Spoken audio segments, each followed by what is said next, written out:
What is good, people? Welcome back to the channel. KG is back. It's time for a brand new transfer talk video. Going to be speaking about Red Bull's status at Leeds United in terms of their ownership and what that means for the football club. Martin Baturina's price tag has been revealed. Please, Leeds United, please. Also going to just touch on his Croatian teammate as well in Juranović, Patrick Bamford notes, and Mateo Joseph as well. Before I get into it though, please like the video. It really does help out the channel to do so. It's free to do, so thank you in advance. Big up to all members of the channel. Thank you for that support. It goes a long way. And also, if you want to donate via super thanks in the comment section, that helps a lot too. So let's get straight into this, because we spoke yesterday about the 120 million of new shares ahead of our return to the Premier League. Well, one of the investors that didn't invest was Red Bull, which will surprise a lot of people, I think, because I remember when we first did the Red Bull of investing in Leeds United videos, a lot of you were really convinced that we're going to be Red Bull Leeds United. Well, according to City AM, that would not be the case. And just briefly, Red Bull stake in Leeds United has reduced to below 10% after the German energy drinks company declined the opportunity to invest in the issue of 120 million of new shares ahead of the club's return to the Premier League. The new funding has been provided by members of the 100-strong consortium of investors who bought a majority control of the club under the banner 49er Enterprises 2 years ago. So there you go. It's not that Red Bull have taken anything out. It's just that they didn't add anything. So naturally, their ownership has now gone under 10% where it was before. But their commitment still remains strong. Despite rejecting the chance to buy more shares, however, Red Bull's financial commitments to Leeds will increase next season as the value of their shirt sponsorship deal has gone up considerably following promotion. And you think about what that shirt deal was worth in the Championship, the most expensive to date. I think it was around 60 million. Don't know how it will increase or in what way, but the fact it's going up is just great news. And with this news as well, it should put to bed any imminent takeover rumors that do swirl around with Red Bull in the background.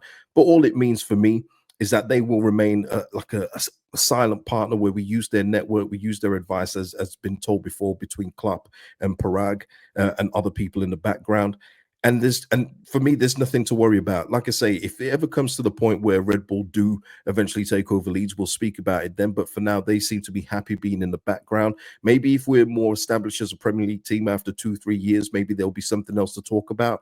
But for now, they're in the background. The 49ers are fully in charge, so there's nothing to worry about. But the fact that the money goes up for the shirts, which was natural anyway, is even better news.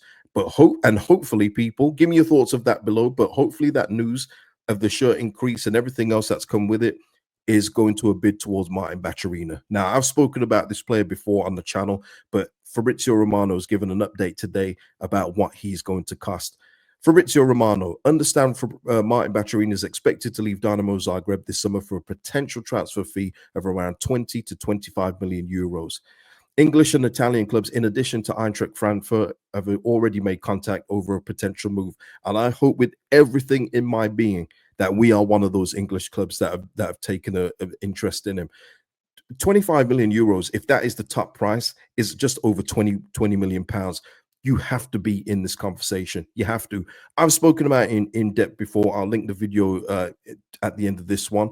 But this is just a player that is ready for the next step. Now, I don't think, unless he goes to an absolutely unbelievable club, it will be his final destination.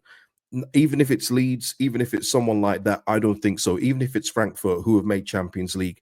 Now, he could have ambitions of staying in the Champions League. He did very well in there this season. He had like 4 goal involvements in 10 appearances for Zagreb, which is nothing to sniff at.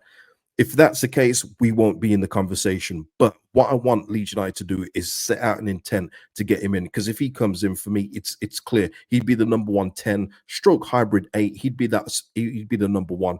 His talent level is through the roof.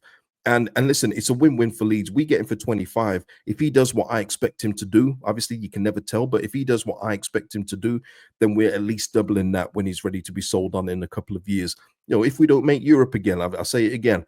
But we have to be in this conversation. We have to be one of these clubs that are going in for a player of this talent and level of ability. Have to be one of them. And if he's willing to move to the Premier League, which I think I've read before that he is willing to do so, he just wasn't willing to move to the Championship, which is understandable, then yes, we have to be one of those teams in the conversation.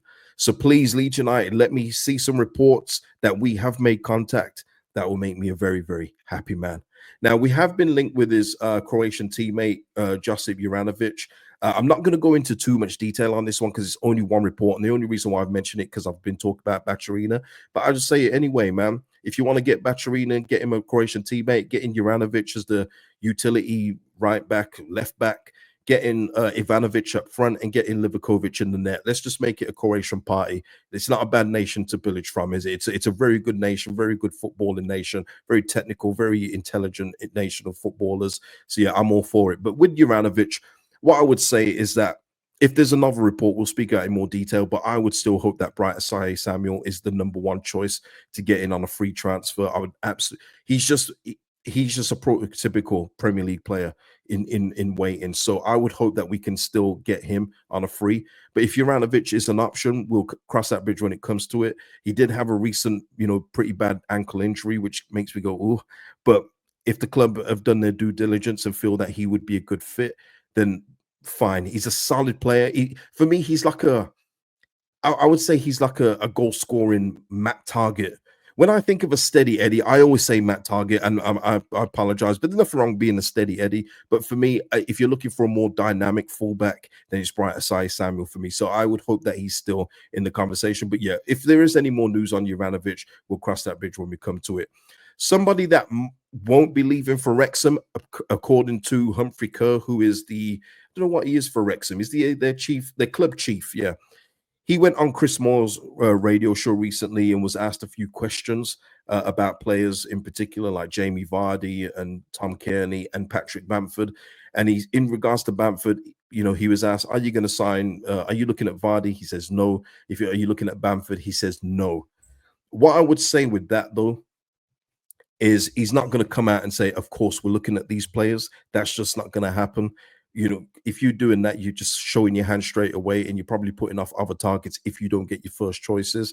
I would just hope that avenue isn't closed, but I hope that it's not the only avenue open for Bamford to leave. And he has to go.